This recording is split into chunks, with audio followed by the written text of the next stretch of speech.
Hey guys, and welcome to Techy Taca.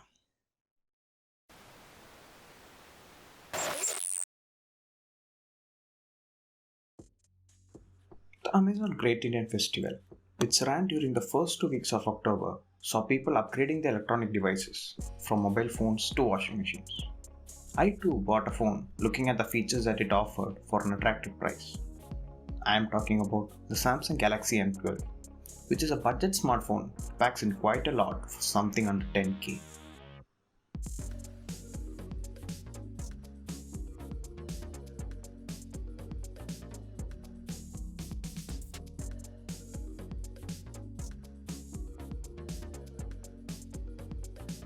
So, I bought the 4GB plus 64GB variant of the M12 for 8.5k with the help of additional discounts that you get when you use a debit card.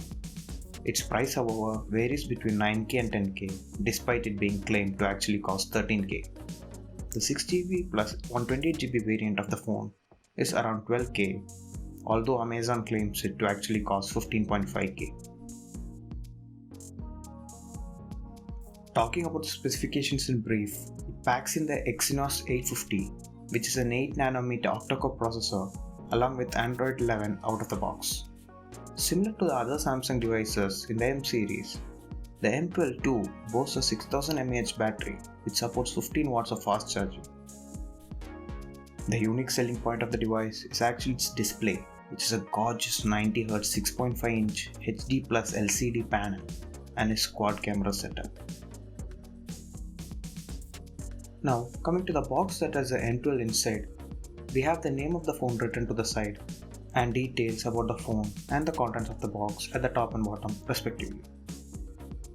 On the back, we have some specifications listed out, including the battery capacity of 6000 mAh, the quad camera setup, the Infinity V display, and the dimensions of the phone.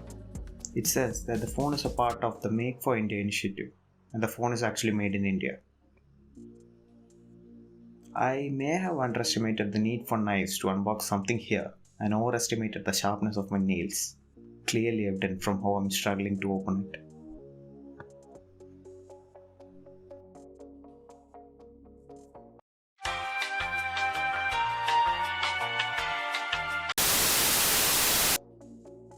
Now that we are in, sliding the lid off, we see the phone in its full glory, wrapped in plastic at the top, which we'll set aside for now. We get another box within the first box that houses the paperwork and also the SIM ejector tool. Amongst the paperwork, we have a warranty card with a lot of information, a regional guide log with relatively lesser information, and the dreaded quick start guide, which too has too much information for me to process, which is why I'm chucking it away.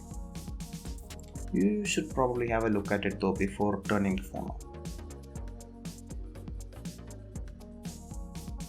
Inside the box, we get a charging brick that supports 15 watts of fast charging at 9 volts and 1.7 amperes of outputs with the standard USB Type-A port.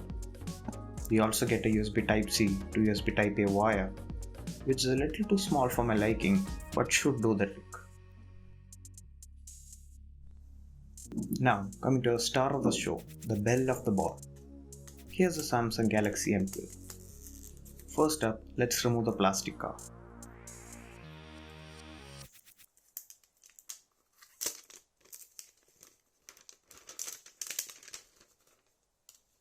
I had ordered the black one, but the phone's also available in blue and white.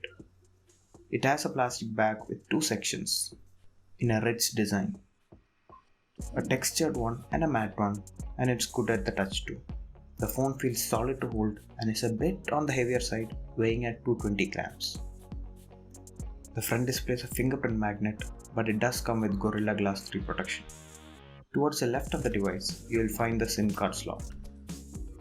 Towards the bottom, we have the speaker grill, the USB-C charging port, the microphone, and a most beloved headphone jack.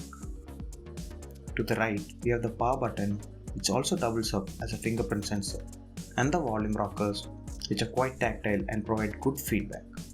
And at the top, we have another microphone. So that's it for this video, where we had a look at and unboxed the Samsung Galaxy M12. If you're on the lookout for a phone under 10k, this would definitely be my recommendation. Mostly because the M12 is easily the best phone out there that offers a high refresh rate of 90Hz under 10k without compromising on other features. So, if you like the video, do subscribe to the channel and press the bell icon to be notified of more videos like this. Until next time, peace out.